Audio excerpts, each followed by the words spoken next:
will surprise you. Let moments excite you. Let me try to guide you along the way. There's a world out there waiting. Sights that need gazing. Food that needs tasting. And laughs in between. Oh, wherever I go, whatever I see, all that I know is you're coming with me. You won't forget it. You know the best is yet to come. Be it land or sea, trust Tyler Travels TV.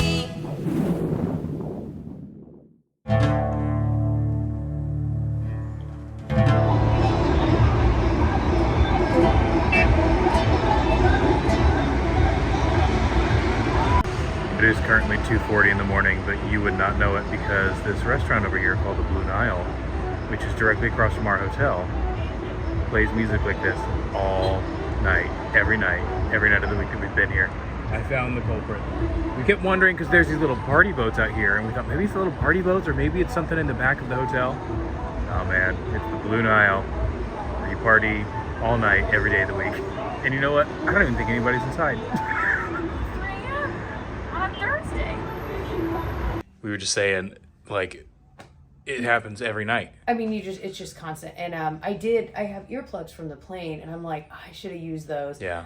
The other day we were talking to someone, and they said they asked the front desk for them, and they had them. So I'm like, just if you were doing this exact trip, get earplugs. It is, Ask the so, front and desk. we had our white noise machine going really I loudly, could like, hear it in the shower just now. yeah. I was like, It is blaring. It's shockingly loud. So yeah. And I'm all for an eccentric nightlife, but that's like, I think that was a lot. Anyway, so if you were wondering why we're up at 3 o'clock in the morning, it's actually not because of that. It's because we're leaving our hotel at 4 a.m. and we're going on a flight to Aswan. From Aswan, we're going to drop off our luggage. We're taking another flight to Abu Simbel. We're going to be there for a couple hours, and then we're going to fly back from Abu Simbel to the Aswan, where we get on our Nile River cruise, and then we're going to go north from there. So that's why we're up so early. We have a little espresso maker in our room. We're going to quickly try and get ready here, and then I guess they have a little bit of breakfast for us in the lobby, right? They said, like a grab and go kind of thing. Yeah. And then our bus is pulling away. They said no later than 4 a.m. So it's going to be an early day, but man, these days have been packed, but they have been so much fun. And I'm sure today will be no exception. I really am going to miss Cairo though. I fell in love with Cairo while we were here. The 4 days we've been here, it is one of the most chaotic and beautiful cities I've ever been to. I just was enthralled every moment I was here. I just loved it. I absolutely loved it. And I think I'm gonna miss the traffic most of all. It was amazing to watch the traffic and the horns. The horns go all the time, and it's just that sound. I'm gonna miss that sound. I feel like Cairo is one of those places that seems so out of my reach, so overwhelmingly intimidating before I got here. But once I got here and once I got here and I got enough sleep, I really started to just fall in love with it. And I can definitely see us coming back again now. I think especially for a lot of Westerners, it's one of those things, it's like, how do you even begin to approach it? And so I definitely think for most people, going with a group is the right option. Because then you're gonna have a tour guide that speaks the language, although as so many people, everybody spoke English in some capacity. But I think once you're here and you start to feel the city, which sounds, I know, cliche, but you just start to realize, like, oh my gosh, I just love it. What'd she say? Is it Olive Garden? Once you're here, your family. That's right. And they have been some of the nicest people on the planet. Literally. Everyone. To your point, are we in college class? To Tyler's point, but seriously, to your point, we very obviously do not look like we are from here. And so it's funny, we have always been approached with English before we could ever approach someone else. Yeah.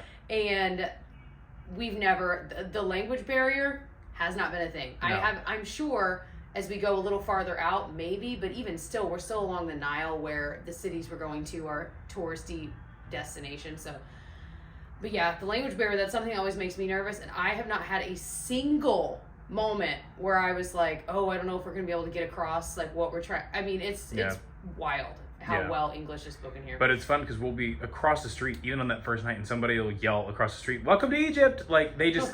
Thank you. It's amazing. So friendly. Very friendly, yeah.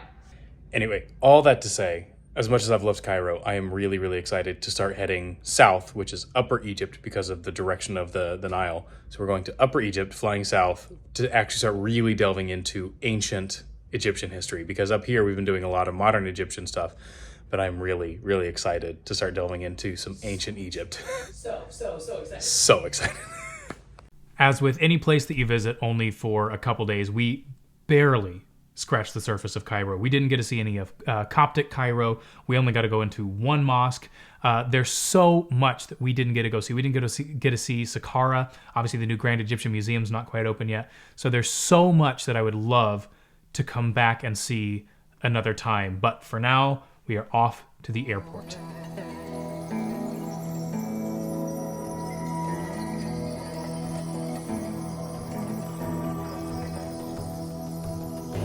Okay, we are busting through this airport. What? Oh, I didn't even look. Oh, I know. We have the cool stamps.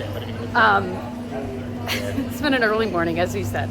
All is well. We're all energized. Waited through security. Absolute chaos.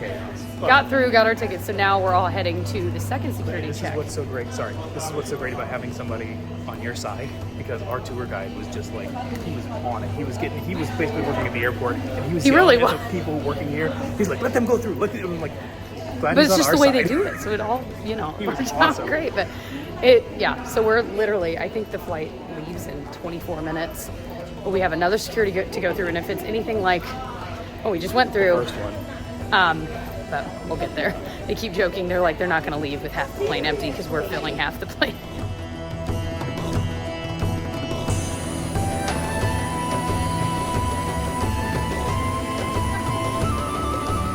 All right, we're getting on. Literally wheels up in 4 minutes, but everyone, I mean, that bus was packed, not just with us, but like everyone. So I'm like, I think it's just the way it rolls here. Like they keep saying, they're not going to take off with 34 people missing. Yeah. Probably. America, though, they'd be gone. Oh, those doors would have been closed 25 minutes ago.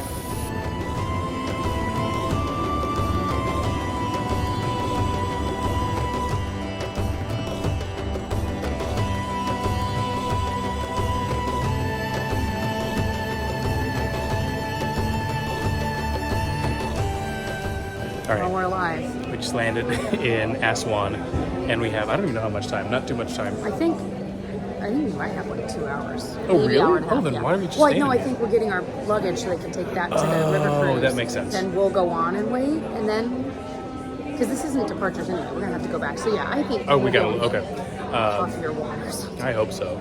But that was about an hour and a half flight here, hour and 40 minutes. And then we're here, and then we're going to go Oh, it was fly. hour 20. Hour 20.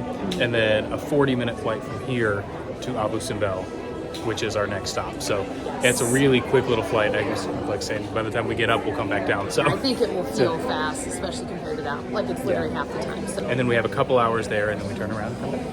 Yep. Back to Aswan to board our river cruise. Which, It's a lot of flights in one day, y'all, and it is. but think about that. Flying back, board our Nile river I cruise. know. How It's cool so is that? cool. On to flight number 2.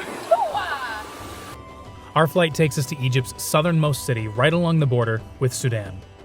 We fly over what was once Nubian homeland for thousands of years, but since 1971 has been the domain of Lake Nasser.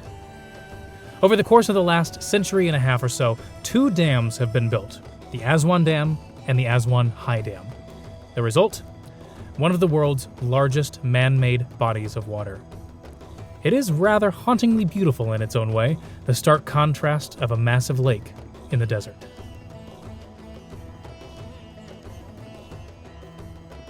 One of the many consequences of building the Aswan High Dam and the creation of Lake Nasser is that not only did many thousands of Nubians lose their homes, but also many temples and tombs and monuments were going to be lost, drowned under the water of Lake Nasser.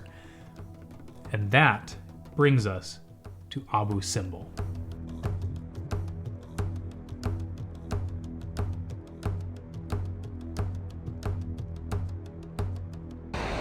All right, we landed. Jessica was saying it's like something out of like Casablanca or something. I mean, different country, but you know, Yeah. vibes.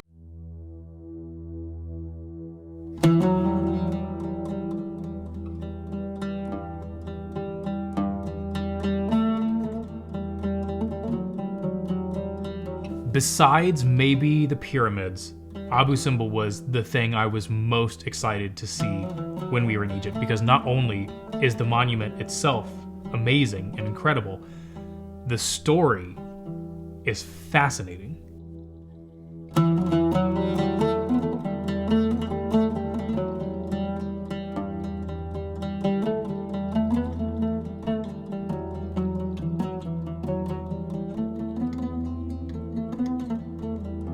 So they're having us look away. I don't want to see. We have to look at the lake. We're not allowed to look to our left. They said we have to wait till we get up here. We're gonna keep walking, and then we'll do the big reveal.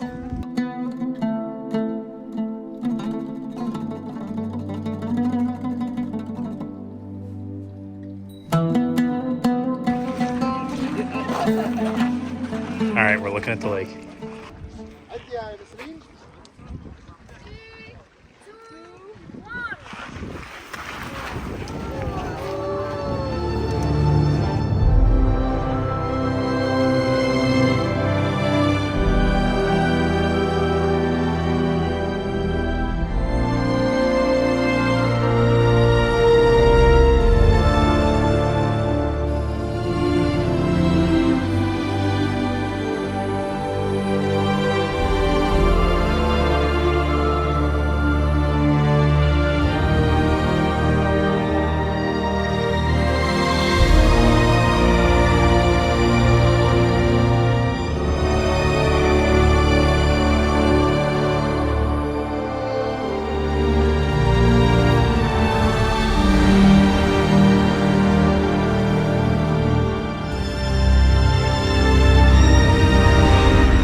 So let's first talk about Abu Simbel, the temples themselves first. So these temples were hewn out of solid rock in about the 13th century BCE. There's two temples here, the smaller temple of Nefertari and then the larger Great Temple of Ramses II.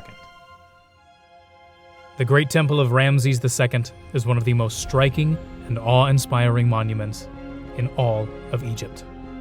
It stands as a colossal testament to ancient Egyptian artistry and their precision in architecture and engineering. Although ostensibly dedicated to the ancient gods Amun, Ptah, and Ra-Harakti, it was in reality an egotistical show of power commissioned directly by and for the pharaoh Ramses II.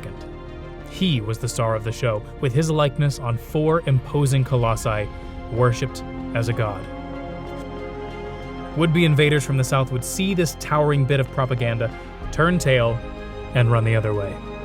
It was intended to both frighten and stoke admiration.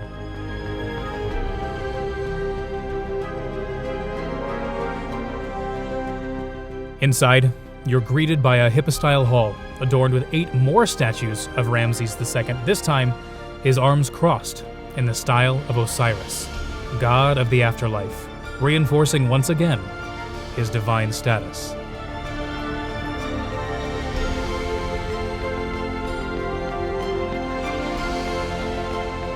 On either side, intricate reliefs depict military victories of Ramses II at the Battle of Kadesh, a battle he may or may not have actually won, but hey, when you're the pharaoh, you get to decide what goes on the walls.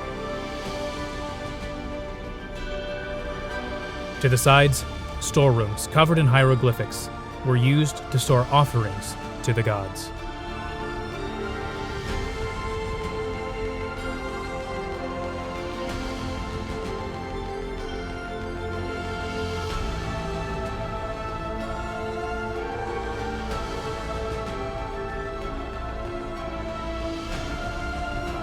In the very back, the deified Ramses sits with Ra-Harakti, Amun-Ra, and Ptah. The temple was built and oriented to such an exacting degree that twice a year on February and October 21st, the first rays of the sun would come into the temple and shine on the gods that were once covered completely in gold. And then right next door, you'll find the smaller temple of Queen Nefertari, which is dedicated to the goddess Hathor. This temple is ornamented with alternating statues of Ramses II and Nefertari. Nefertari was Ramses II's favorite wife, and a mother of a few of his reportedly more than 100 children.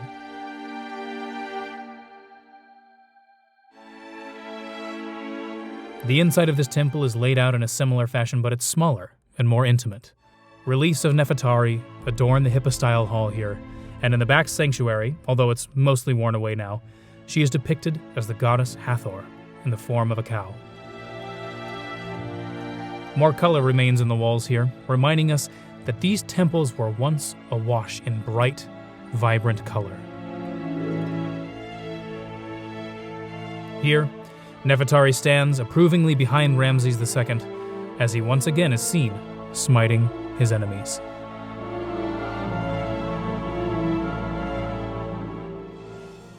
But as amazing as the temples of Abu Simbel are themselves, that's only half the story. And in a land of remarkable things, this might be one of the most remarkable. It's a fascinating story. The temples of Abu Simbel were almost completely lost forever, but not only because of Lake Nasser. Before that, the temples were rediscovered in 1813, and over the course of the last 3,000 years or so, they had been almost completely covered in sand, so only one of the heads of Abu Simbel was sticking up out of the sand. So it was excavated, and then by 1817, they could finally go inside the temple. Then things really got interesting in the 1960s. Very basically, when the Aswan High Dam was being built and historians learned of the imminent threat of Lake Nasser, an international coalition was formed to save several ancient monuments and temples that were doomed in the flooding. Many temples were saved, including Abu Simbel, in great part due to one woman's efforts, Christiane de Roche Noblecourt. Amazingly, they took this temple apart, stone by stone, cut it by hand because electric saws would have chopped away too much, so they had to cut it by hand and moved it 200 feet back and 60 feet higher, and then completely reassembled it on a fake mountain. That's so cool. And honestly, for the most part, you can't even tell. There's a few spots where you can see the lines where things were cut, especially on the faces.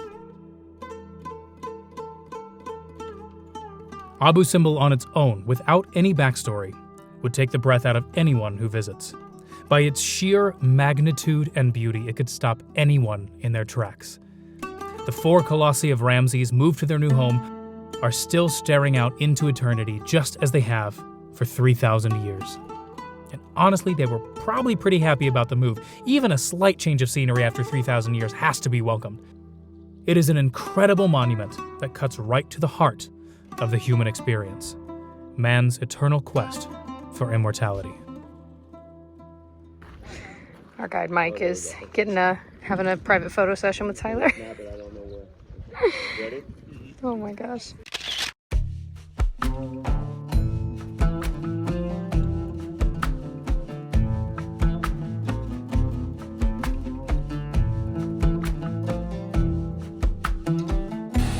Okay, last flight of the day. I didn't think we'd make it. I think we're gonna do it now. I gotta say, this was one of my top 2 favorite things we've done so far, but it was hot. Yeah, it was a lot. Like next level hot. Like people were. Like, I don't know that I've ever felt heat like this. It was. And apparently, this is the our guide was like, they're starting to get into the cooler season. Yeah, I was so glad we did it though. I think that's what I was most looking forward to for the whole trip. Was obviously. Did it lit up? It was bigger than what I thought, which is good. Inside, I didn't know what that was. Yeah. Well, I felt like a lot of times you have this idea in your head of how big something is. Like I will say, the Sphinx was a little smaller than I thought it was going to be, but this was bigger than I thought, and that was awesome. I'm really glad. The Sphinx was bigger than I thought it'd be. The Great Pyramid was smaller than I thought it'd be. That's so interesting. It's all perspective. All perspective. I will say, if you do it though, I love what they did where they made us look out to the water and then turn around. If you do it that way.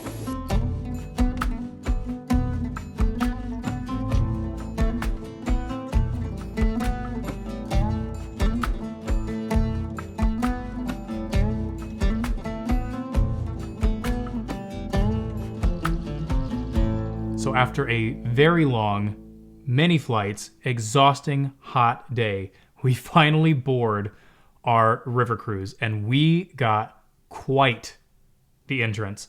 This was this ship's inaugural sailing, and it was this staff's first time, and they were all very, very excited to set sail.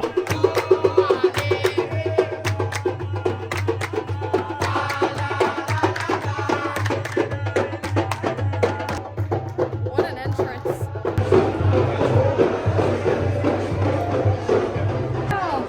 With drinks.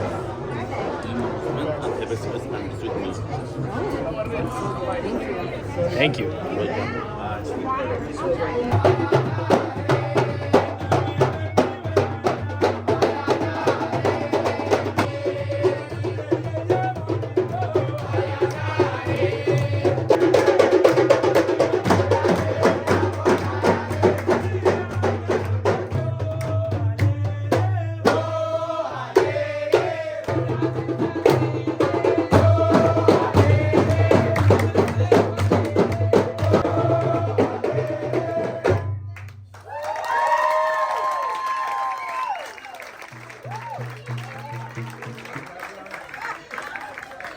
That was a way to be greeted on the ship. My That was goodness. pretty amazing.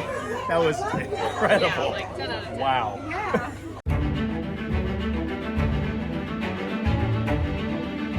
Our floating home for the next 3 nights is the brand new motor ship Tamr, an elegant river cruise vessel perfect for a leisurely cruise on the Nile. It provides all the amenities a modern traveler might expect in a comfortable and unpretentious setting.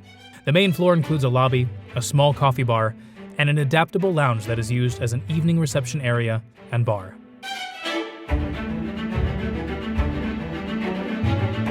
The bottom floor has a small television room, a shop, and the ship's main buffet restaurant.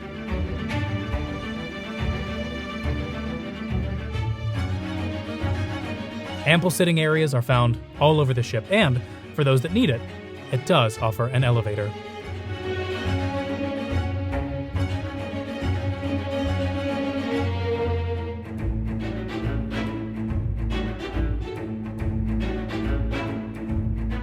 A health club and fitness center are available for guests with a treadmill, a few bikes, and a resistance machine. And just down the hall, you'll find the Chef's Restaurant, an elegant, high-end eating experience with an open kitchen and fantastic views of the Nile.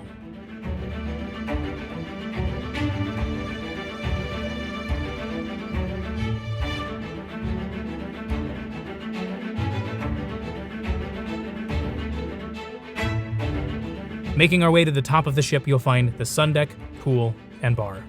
A generous amount of seating means that any time of day, you can make your way up here and relax while you simply watch life on the Nile go by.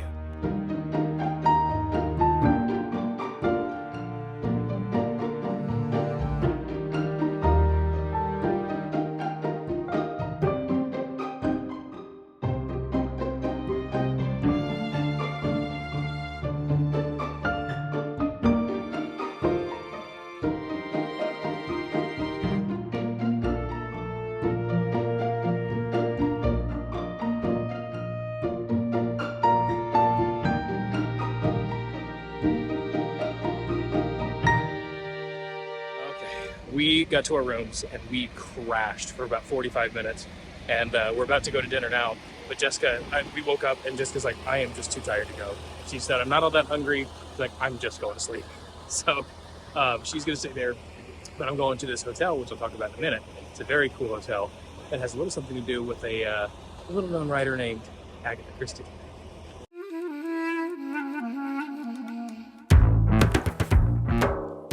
Tonight, we're headed to the Old Cataract Hotel, one of, if not the most famous hotel in all of Egypt. Originally opened in 1899, everything about this place radiates old world travel. From the beautiful lush gardens to the classic sophisticated lobby to the Moorish style architecture, it makes me want to don a vintage 3-piece linen suit and fan myself with my wide-brimmed hat looking out over the Nile.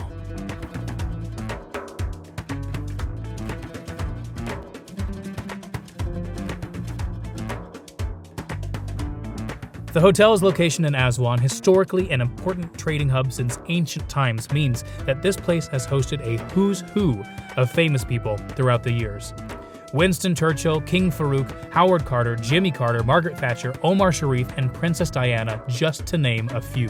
But perhaps most famously, Agatha Christie is said to have penned her book Death on the Nile in this very hotel.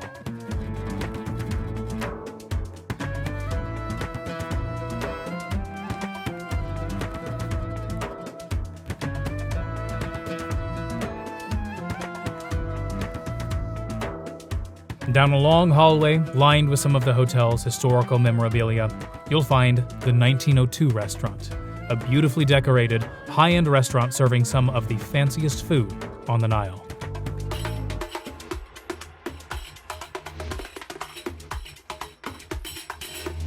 But tonight, we're eating at the more casual outdoor restaurant called Kebabji.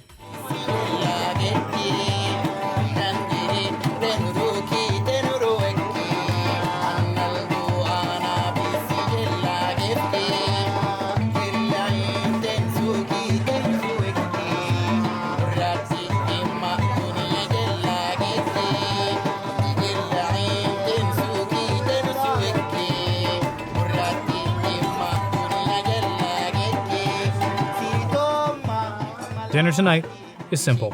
We start with pickled carrots, tomatoes and cucumber with herbs, lentil soup, tahini, baba ganoush, and hummus, all served with traditional Egyptian flatbread.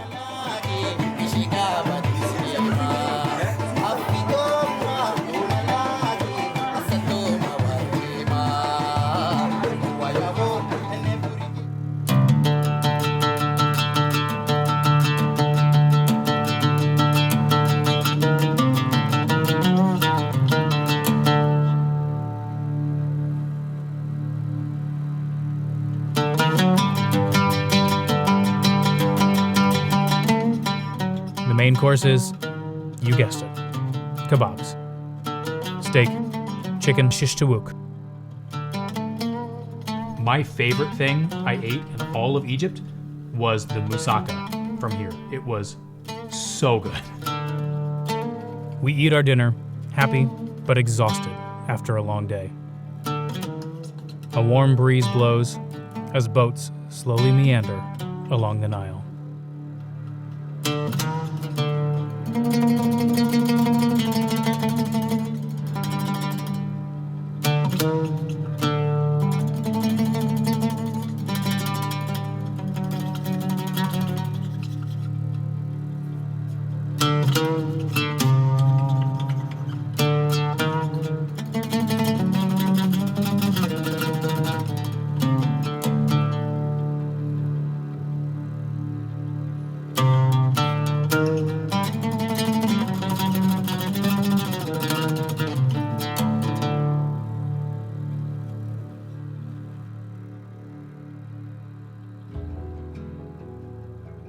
Aswan. Here, both feluccas and time sail by. And then the island that we're going to today, where you'll find the Temple of Philae.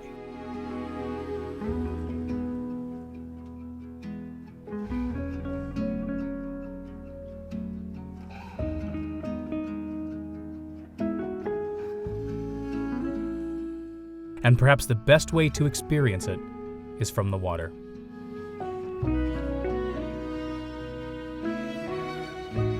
And slowly drift towards our next stop, which is the Temple of Kom Ombo.